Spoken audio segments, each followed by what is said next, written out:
ఇవాళ మీకు గుర్తొచ్చిందా రైతులు? నీతో పాటు అక్కడ ఉన్నటువంటి ఆ తెనాలి నియోజకవర్గ ఇన్ఛార్జి, అరే మీరు చేసింది ఏంటంటే అసలు గతంలో పచ్చగా పండేటటువంటి పంట పొలాలన్నింటినీ కూడా జగనన్న కాలనీ పేరుతో మీరు 10 లక్షలు 15 లక్షల నుంచి బలవంతాన మీ నాయకులందరూ దాన్ని ఎంత కమ్మారు మళ్ళీ తిరిగి గవర్నమెంట్కి? 70 లక్షల నుంచి 90 లక్షల వరకే అమ్ముకున్న చరిత్ర మీది కదా. రైతుల కోసం మీరు చేసింది ఏంటి అసలు? మీరు ఏనాడైనా సరే రైతు పండించినటువంటి పంట సక్రమంగా వెళ్తుందా, వాళ్ళకి వస్తున్నాయా లేదు ఆలోచించారు మీరు? మీరు పెట్టినటువంటి బకాయిల్ని కూటమి ప్రభుత్వం వచ్చిన తర్వాత 1600 కోట్లు మేము కట్టాం కదా. ఏం చేశారు మీరు? ఏదో జగనన్న ఉండగా రైతులకు విపరీతంగా లాభం చేకూర్చేశాము, ఇవాళ అన్యాయం జరిగిపోతుందని చెప్పి మాట్లాడి మీరు ఆ విషయం మర్చిపోయారా? ఎందుకంటే మర్చిపోతారు, మీకు ఏం తెలుసొచ్చు?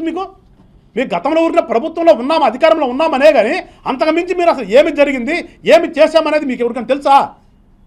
ఇవాళ వచ్చేసి కూర్చుని ఏదేదో మాట్లాడతారు ఒకళ్ళు. ఆ నరసరావుపేట నిన్న చూశాను, ఆ కాసు మహేష్ రెడ్డి గారు ఏదో చెప్తున్నాడు పాపం. ఎన్ని లక్షలు సంపాదించినా, ఎన్ని కోట్లు సంపాదించినా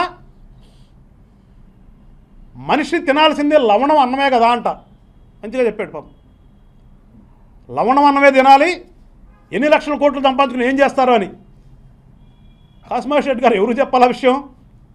నువ్వు ప్రజలకు కాదు చెప్పాల్సింది, అది నువ్వు చెప్పాల్సింది మీ నాయకుడికి, మీ నాయకులకి, మరి ముఖ్యంగా మీరు కూడా. ఆ లవణం అన్నం అనే విషయం ఇవాళ గుర్తొచ్చింది మీకు. తమర హయాంలో మీరు చేసింది ఏంటో,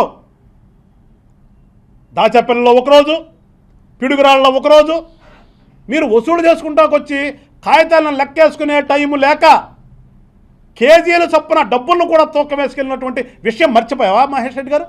ఇవాళ గుర్తొచ్చిందా నీకు? ఎన్ని కోట్లు సంపాదించినా కానీ ఆ అన్నమే కదా, ఆ రైతు పండించిన అన్నమే కదా అనేది ఇవాళ గుర్తొచ్చిందా? ఆ విషయం ఒకసారి మీ జగన్మోహన్ రెడ్డి గారు చెప్తాడే ప్రభాయ్, అన్నా ఎన్ని లక్షల కోట్లు సంపాదించుకుని ఉపయోగం ఏందో, మనం తినాల్సింది అదే కదా, బంగారం తినలేము, డబ్బులు తిన్నాము, అవ్వలేము కదా అని చెప్పి ఆ విషయం ఆయనే చెప్పాయా? నువ్వు ప్రజలకు కాదు, ఇంతకాలాన్ని మీకు జ్ఞానోదయం అయింది ఇవాళ. ఎన్ని కోట్లు సంపాదించినా మనం తినేది అన్నమేను, తాగేది మంచినీళ్ళే అనేది మీకు ఇవాళ తెలిసింది. కానీ నవ్వుతారు, ఎటూ తిరిగిరాదు, కాలచక్రం తిరిగి వస్తూ ఉంటుంది, ఎక్కడది అక్కడ అప్పచెప్తుంది, కాలమే అప్పచెప్తుంది మనకి, మనమేం చెప్పవసరం లేదు.